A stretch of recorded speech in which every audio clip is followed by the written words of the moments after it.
think about it, that's an interesting concept because if you think about it, when we're talking about the gospel, for instance, and our relationship with God, the more time we spend with God, whether that's through prayer, reading of His Word, meditating, the better that relationship is. And you take that over back into the natural realm. If you're talking about building up a community of love, the more time you spend with those people, the deeper that relationship is going to be, and then what you're talking about, building up, into something bigger. So time is a big thing. I mean, I think about, I've been working out. I think this time, I don't know, maybe a year and a half. I can't remember exactly. Something like that. But so we spent time together. I mean, I know it's been in a workout situation and environment, but we've had conversations, before or after the workout, and so we've grown to know each other a little bit more, and it's allowed us to do something like this, really. So it's interesting that we need to spend time to build those relationships, and I think that's going to be a vital part into of what you're talking about building, community. It's just kind of reminding me. I can't remember the verses right now, but something along those lines. We love because He's loved us first, and it's this idea. God. A lot of us. I know when I started, I was nowhere near. I'm stuck. I got a ways to go still, but He's taken me a long way on this journey, and it was Him speaking into me, even when I didn't think it was possible. It was Him, saying giving me a picture of hey, well, you could end up here one day, and I'm like, well, that's really cool. Who's going to do that? He's like, you are. And I'm like, are you sure about that? And so it's a lot of times I think we could do that same thing for people. Talk to them. Where do you see things going? What's the vision for your life? Because my experience has been a lot of people, you ask them those questions, and a lot of people get so stuck in the day to day that they can't answer that question. I'm just trying to survive. I'm just trying to make it day by day, paycheck to paycheck. I'm just trying to survive the day, and the thought of thinking out ahead into the future of where they want to go, and then because once you know where you want to go, now you can start to backtrack. All right, what's the first step that I got to take to start moving down that path? And a lot of times people won't take that step because they're discouraged. It looks too big. It looks overwhelming. The people around them are giving a hard time. Who do you think you are that you could move down this path? All these types of things. So it's been my experience. A lot of people, you ask them this question, and they're like, I don't know. I'm just trying to get through the day. And so but my experience has been, a lot of times you might start there, but if you continue to spend time with them and speak into them and to talk about where they could go, what are the things you like to do? What are the, if you could do anything, what would you do? If you're going to do something for free, you'd be happy doing it, what would you do? Those are all kind of indicators probably of maybe some direction of where you want to go. I found you might get some of those answers at first, and sometimes too, if people don't trust you, they might not give you give you their vision because they think you're going to squash it, type of thing, or you're going to try to use it, use it against them or steal it or who knows what. So I think there is this concept. One of the things that happens in the wilderness with God is you build trust. So I do think as you love people, you probably go, as I'm thinking about it out loud now, you probably go through this process of kind of a wilderness time with people in relationship, kind of like God does with us, where you're building trust with those people, and then you gradually begin to help them cross over into their next thing, and you help them walk it out as they go. I think, love your neighbor as yourself. Love as He's loved us. I look back at the way that God has loved me. I remember there's a time, we talk about it in 7 Days to Jesus, where I was under a lot of pressure, and God's teaching me about, you got to be able to handle pressure. It's a sign of maturity, and the words that you speak when you're under pressure. And I'm learning about all this stuff, and I'm writing a book about it, and I'm under pressure. I'm in the squeeze, and it's one of those days that I get up in the morning, and every step I take, the cat is under my feet. And I'm like, just get out of the way, and I'm like about to kick the cat, and my wife looks at me, and she's like, what's wrong with you? And it's like 6 o'clock in the morning, I'm yelling at the cat, and I don't normally do that. And she's like, what's wrong with you? Are you okay? I'm like, I'm just under a lot of pressure. And I'm going to a Bible study that morning, and I'm just praying to God, like, God, I'm sorry. I know you've been teaching about this. I feel like I've let you down. And I get to the Bible study that morning, and it was a guy, pretty experienced pastor. He built a pretty large church out in Oregon, I believe. really good guy, and he stops halfway through the Bible study. He looks right at me and goes, Daniel, I think I have a word for you. And he goes, God just wants you to know that he feels like you're doing a good job and you're producing amazing fruit and you're helping lots of people and whole families even. Wow. And he had no idea what had happened that morning, but I always use that as an example. I felt like I had just let God down. Yeah. It wasn't a huge deal, but I felt like I had let him down because he'd been showing me some of these things, and I let him down. And what did he do? He encouraged me. Right. He picked me up, set me back on the path, and gave me some encouragement. Isn't Gave that me a good? little smack and get back on track. It's okay. But I've remembered that all these years when you see somebody who feels like they've just messed it up and things like that. It was very easy. Oh, I told you so, and things like that. But you go over to them. Hey, it's okay. Right. Let's get back on track. Back on track. Everybody needs to be encouraged. And so I think that's a big part of it. Like, how do you get people to move forward? It takes courage to do something you've never done before, to step out into what God's called you to do. When you're stepping out by faith, there's a reason why he tells them over and over when they're getting ready to cross over, like, be strong and courageous, because it's going to take some courage. And we all have, it's cracking heaven's code. Courage is a today thing. It only lasts a day. It lasts a moment. And you need it every day. And it's very easy to get discouraged. And so you need people around you that can help you. That's good. And you need, especially when you're early on, I think, you think about, your kids when they were babies, they take their first step and then they fall down, but you're all excited and you're encouraging them, giving them a hug, and you call grandma, and, everyone's excited. Well, they just fell down, after their first step, but then you pick them back up, and then they take, they're running, and then they fall down, and you're all excited again, and you're encouraging them. But a lot of times in the church world, we see somebody mess up, and we jump, people jump all over them and give them a hard time, and we need to be focused on, how do we love people the way that God's loved us? And I know for me, the case was when I messed up, he encouraged me and picked me back up, and said, get back on track. It's okay. So That's definitely what we need to be doing. yeah.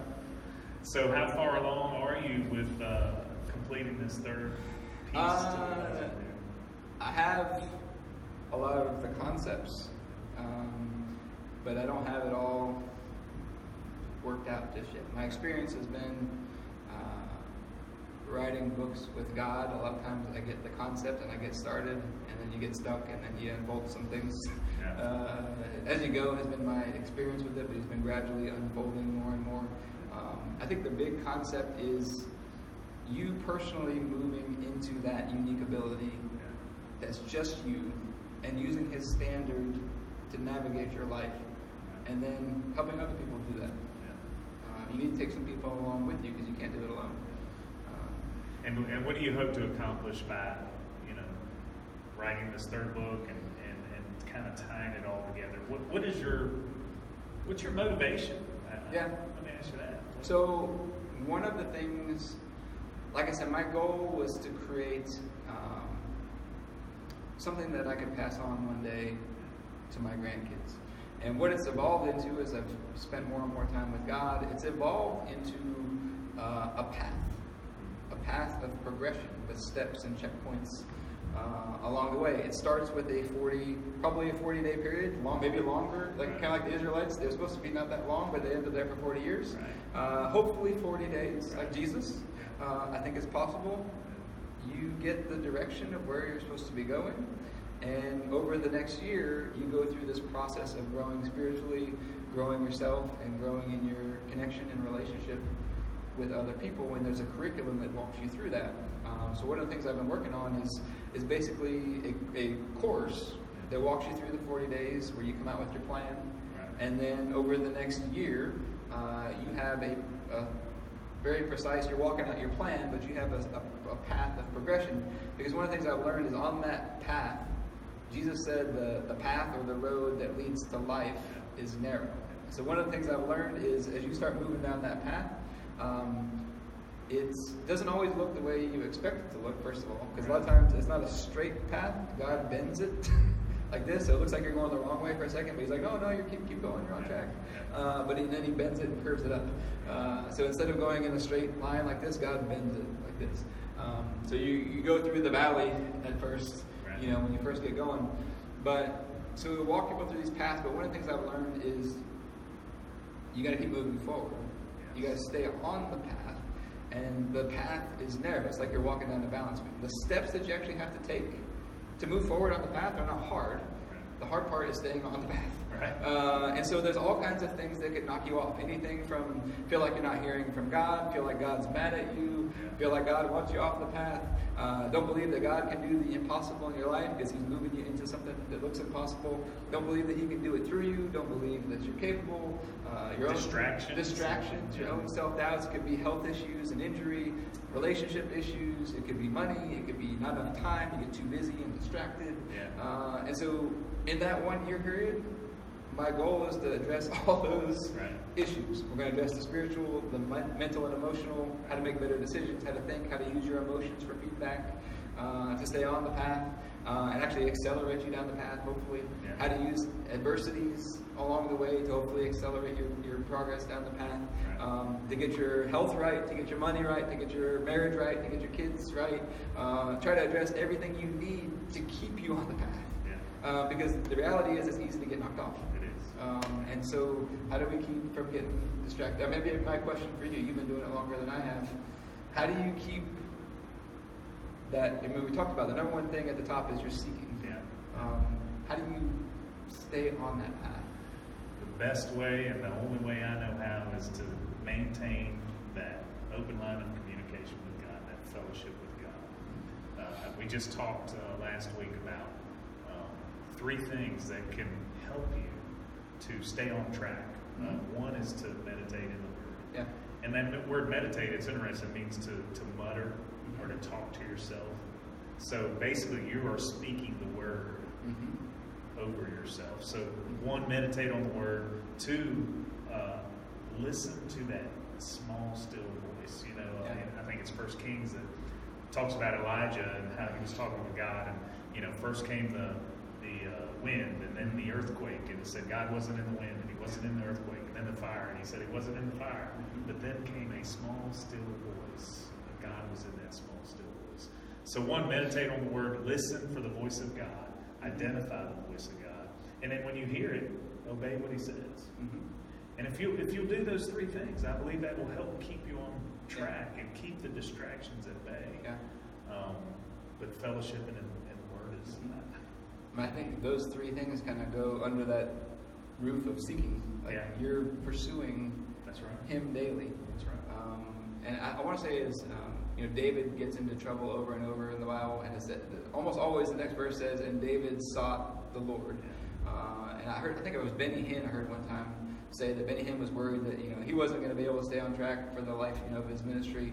And he said the Lord told him, like, as long as you seek me, he didn't say read my, he didn't say seeking, like seek me hard, and you'll stay on the path. But ultimately, so my goal is to build out kind of a 3-phase program, which is you got this kind of wilderness time where you're getting clear on what your purpose is, you're building trust in God. You go through this 1 year period where you grow and you mature and you stay on the path, hopefully, and you begin to move. It's going to take some time for you to move into your unique thing. It's not going to be like one day you just move. Everything God does when He transitions things, the transitions tend to be a little slower a lot of times than we like. So we have this year-long kind of transition period. And then the goal is on the back end is to build that community that we've talked about where people are seeking, people are growing, they're becoming more like Jesus, they're self-sufficient, they're contributing, they're working properly. And we build this like network and community of people on the back end that are working together. And hopefully I'm still getting the full revelation of maybe what that piece could look like, but I think it could be an amazing thing to get a group of people who are all functioning at that level, working together. I think you could produce some amazing things. Too. I think what you're talking about is a community, or if we can say even a church without spot or wrinkle. And then we can look forward to this coming. Well, it's. I was taking communion one day. So I have a habit. It's actually one of the things I think that's one of the keys in this as well is regular communion. I'm taking communion one day, and I just, had that coming out of my heart. Make my body beautiful. Help beautify my body. And I think, how do we do that? The ancient Jewish wedding tradition. the couple gets engaged. This is in 7 Days with Jesus. The couple gets engaged. Then the groom-to-be leaves, and he goes off to prepare a house. He's preparing a house for his bride, and the rule was it had to be better than the house that she was living in before. And while he's away, the bride's job is to beautify herself. Her job is to get ready. Okay? So it's interesting, this 1 year period. Okay? Her job over that 1 year period is to beautify herself, to move into this relationship or partnership and community on the other side over here. And so he leaves, and it's interesting, in the Jewish culture, he comes back about a year later, but he doesn't know the exact day. He goes when his father tells him that he can go. Just like Jesus says, I'm going off to prepare a place for you. I'm going off to prepare a place. So this is just hitting me right now. I'm going off to prepare a place for you, a place in the body. We just talked about he's got a place for you. I'm going off to prepare a place for you to fit into the body. Your job is to get ready, to beautify yourself. How do we do that? Seek God, pursue Him, meditate, mutter, get in the Word, pray, journal, all these types of, whatever you got to do to seek and pursue Him. I was just talking with a guy, and there's this element of hunger. He's talking about the example, you always see it in movies, where the guy shows up to the boxing coach. He says, I want, he wants to be able to fight because he's getting picked on or whatever. And he shows up at the boxing coach's doorstep, and he says, I want you to train me. And he goes, you're not serious. Get out of here. And he shows up the next morning, I want you to train me. He goes, you're not serious. But he keeps showing up, and he keeps showing up, and he keeps showing up. And finally he says, all right, I'll work with you. And it's interesting. And we were just talking. I said, does God do that? And then he tells you to wax his car. They tells you to wax his car and paint his walls. So you're getting prepared, and you don't even know it, right? My father in the faith has always said this, and it just rings, it just brought it back to my memory, but preparation time is never wasted time. So it's a year, in the book of Esther, when she gets chosen to be queen, says that before any of them are chosen, they had to go through 1 year of beauty treatments. So we have this 1 year period. The goal is to get beautified, to move into partnership with God and community out here on the other side. But it's interesting. So I'm like, does Jesus do that to us? Do we knock on the door and he says, keep knocking, keep seeking, and you'll find. But as an example, the disciples are in the boat and the storm is raging and Jesus is walking on the water. It's interesting. It says he was going to keep walking. He was just going to walk right past them until they called out for him. When they called for him, then he came. And then on the road to Emmaus, after he's already been resurrected, he's walking down the road with the guys, and it says again, he was just going to keep walking. They were gonna go in and eat, and he was like, all right, I'm just gonna keep walking. And when they invited him and they called to him and they sought him to bring him back, then he came in with them. So I think God does kind of do this. He's the original sensei, I guess. But so I think there is this preparation time, but you have to have this hunger for it. I know in my own experience, when I began to cross over into this 1 year time period, I had this kind of insatiable hunger for the Word at that point. I just began to kind of devour my Bible every day and listen to the sermons and studying and reading books and whatever I could find to help me, move down the path. But I think you have to have that. I think you do. To do it. So it's interesting. I'm glad we're talking about this because I do think it leads to it's a beautification process. It's in the book of Revelation. It says that the bride clothed herself. It's this idea God has given us the clothes, but we've got to put them on. We have to beautify ourselves and prepare ourselves and get us ready. So I'm curious, I know we don't have a whole lot of time left here, but what do you see, what does it take to get this bride beautified? Beautified.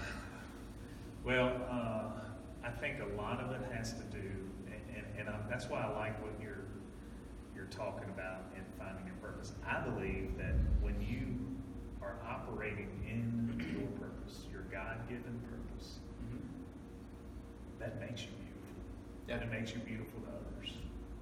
I think you see yourself as beautiful, and I think others see that. And really, it's the light. It's that anointing that's on you and in you. They see that, and then they want what you have. So, it just goes back again. I think again to that relationship with God. How do you, to build that relationship. And the only way I know how to do it is to fellowship in His Word, Mm-hmm. through prayer, meditate on His Word. Yeah.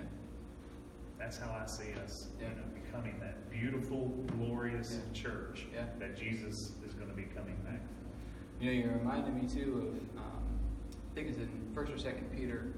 It talks about the women like Sarah in the Bible with Abraham. They weren't beautiful because of the outward adornment. They were beautiful from the inside out. They had this inner. It talks about this inner beauty of something like a gentle and quiet spirit, I think, or something like that. It's this. You have this inner beauty that just begins to radiate out of you. I think it's in Zechariah. There's this verse, "Have it in 7 days with Jesus," where it says, in that day, one day, there's going to be a day where 10 people will run up to you and say, "What are you doing? We want to go with you because we see that God's with you." And people are just going to run up to you like, "We want to go with you because we see that God's with you." And that's supposed to be, I feel like, at some point in our lives, that's supposed to be a reality. That's right. People are drawn to that. I mean, they're drawn. It's been years back. I was in a 7-Eleven. I used to do traveling sales, and I pulled into a 7-Eleven just to grab a cup of coffee, and I was just whistling, pouring my coffee, and the girl behind the counter came over there and was wiping down the counter. She said, "Man, there's just something different about you. Yeah. There's just something different about you." What? And so I went up there and I paid for it, and I walked outside, and she followed me out. She said, "There's something." I said, "Well, let me tell you, it's Jesus inside of me." Mm-hmm. That's what you're seeing. That's what she was seeing, and that's what men are drawn to. When people, human nature, humankind are drawn to. They're drawn to God inside us. And if we can go deeper with God and build that image on the inside up, people are going to be drawn to that, and that's where you're talking about building up community. Yeah. And I think that's going to be part of it as well. Yeah. Yeah, I think it's definitely one of God's principles. We've discussed it before. He starts small and He works from the inside out. And so it's this concept, we talk about the wilderness time.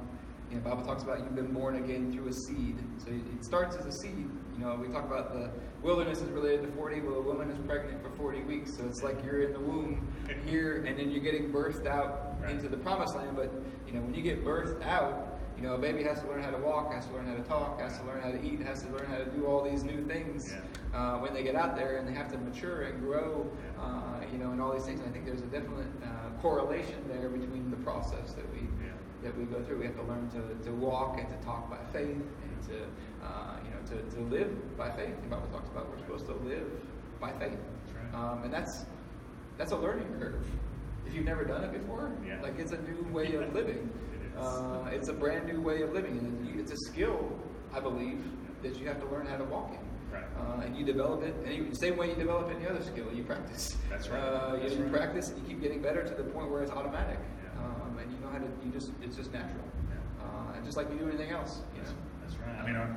Our vision, our mission here at the church is to sow faith, grow in righteousness, so that we can go into all the world and share the gospel. So.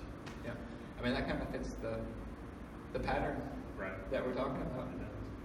Grow in righteousness, and then you go into the community, you go into all the world. That's right. I think that's, from what I've learned, that's kind of God's master blueprint. The 3 phases that you go through with Him, and He's got a time and a season. And one of the things I've been seeking Him on is like, well, how do you know where you are?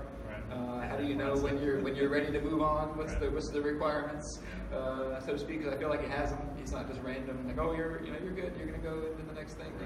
I feel like He's got a system, in place. As much as I've gotten to know Him, I feel like that's probably the case. He's got a time and procedure for. He's a God of order. That's for sure. Yeah, He's a God of order. And so, one of the things I've been seeking on, hopefully, will be in the next book, is like, all right, how do I know?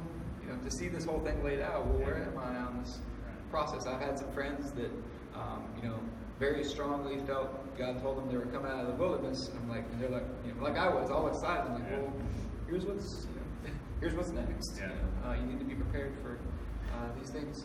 And I think that's part. You asked, how do you beautify yourself? How does the bride beautify ourselves? How does the church beautify ourselves? How do we beautify ourselves? And I think part of that is locating where we are. Yeah.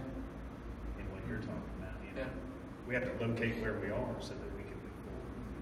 Well, I mean, one of the things, if we're talking about a GPS at the top, to know, well, if you need to know the destination, but you also need to know where you are in relationship That's right. to that to be able to go the right way. Yeah, that's good. And so you need to have both of those. Where am I now? Where am I trying to go? You need to know both of those. That's right. And I think one of the mistakes too is a lot of times we look ahead and maybe how far we have to go, and that can be discouraging or overwhelming.